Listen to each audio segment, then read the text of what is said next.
دوستای عزیزم سلام، روزتون بخیر. به کانال من خوش اومدین. امروز میخوام طرز تهیه شیرینی پیچ انگشتی رو بهتون آموزش بدم. بریم که با هم شروع کنیم.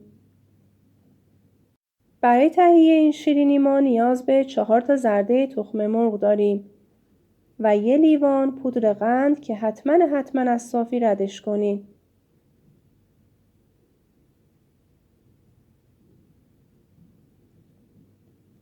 بعد از اینکه پودر قند رو از صافی رد کردین، شروع کنیم با همزن برقی خوب هم بزنین. مدت زمانی که باید این کار طول بکشه حدود 6 الی 10 دقیقه هست. اصلا عجله نکنین و این مرحله از کار رو با حوصله انجام بدین، چون هر چقدر مدت زمانی که زرده تخم مرغ و پودر قند رو با همدیگه هم میزنیم بیشتر باشه، کیفیت شیرینیتون حتما بهتر خواهد بود و اون کیفیتی که توی قنادی‌ها میبینیم و داخلشون کاملا پف کرده، میتونین اون کیفیت رو شما هم تهیه بکنین. و برای اینکه شما عزیزان خسته نشین، من این مرحله از کار رو دور تند گذاشتم، ولی من حدود 8 دقیقه این کار رو انجام دادم.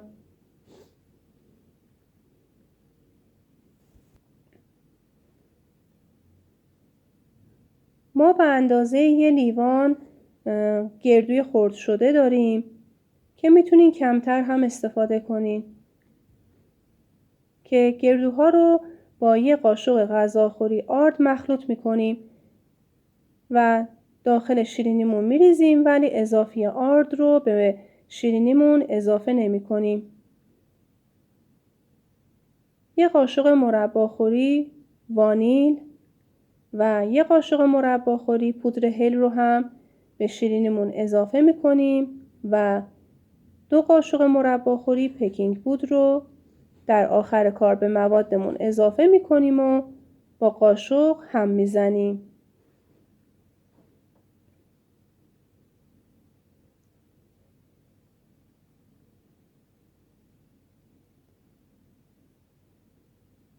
بعد از اینکه مایمون آماده شد، حالا شیرینی‌ها رو داخل سینیمون میچینیم. حالا از مایمون من به کمک 2 تا قاشق مرباخوری، اونم نوک قاشق مرباخوری، یه مقدار بر میدارم و یه دست میکنم و داخل سینی میچینم. چون من میخوام سایز شیرینیام خیلی بزرگ نباشه، نوک قاشق مرباخوری بر میدارم. کاملا توی ویدیو مشخصه و حتما با فاصله داخل سینی بچینین.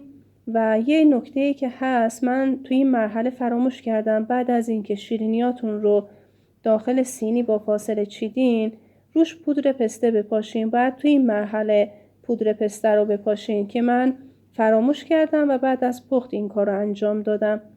و بعد از اینکه شیرینیاتون رو داخل سینی چیدین، داخل فری که از قبل گرم کردین در دمای 170 درجه در مدت زمان 6 تا 8 دقیقه میتونم بهتون بگم بذاریم بپزه، ولی بهتون توصیه میکنم که جلوی فر بشینین، چون خیلی شیرینی حساسیه و خیلی زود میپزه و میسوزه واقعا. پس مدت زمان رو کاملا ملاک قرار ندیم و خودتون شیرینیتون رو کنترل بکنین.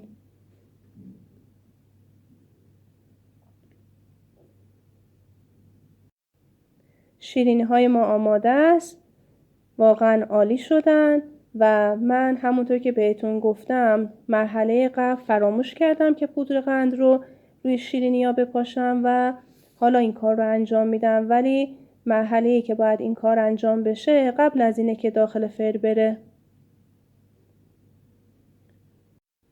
شیرینی های ما آماده است، واقعا عالی و خوشمزه و دقیقا مثل شیرینی پیچ انگشتی که توی قنادی‌ها هست. و حالا میخوام از نزدیک شیرینی رو بهتون نشون بدم و بافت داخلش رو که چقدر ترد و عالی شده. ممنون که این ویدیو رو تماشا کردین.